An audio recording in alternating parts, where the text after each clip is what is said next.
उघड उघड clean chit दिली जाते. हे कशाच्या बळावरती? हे गंभीर आहे.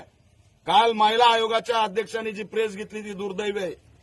आणि मला लाज वाटते की या महाराष्ट्राच्या आयोगामध्ये जी महिला बसलेली आहे, जी बाई बसलेली आहे, ती या महाराष्ट्रासाठी सावित्रीबाई फुले, जिजामाता रमाई अहिल्याच्या या महाराष्ट्रासाठी दुर्दैव आहे की अशी बाई महिला आयोगावर बसलेली आहे. तिच्या घरात लेक माती नाही का? कुणी मुली तिच्या घरात खानदानात नाहीत का?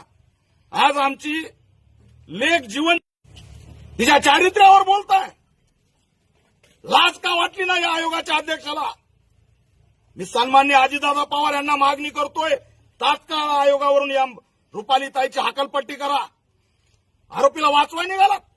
मी चौकशी केली तर त्या आईला आणि बापाला साधा फोन नाही आयोगाच्या अध्यक्षाचा, साधी विचारपूस नाही, इथं येऊन भेट नाही, पीडिताकडून काही माहिती घेतलेली नाही.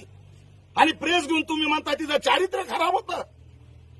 ही प्रेस ऐकल्यावर, तिच्या आई बापाने आत्महत्या केल्यावर त्याला कोण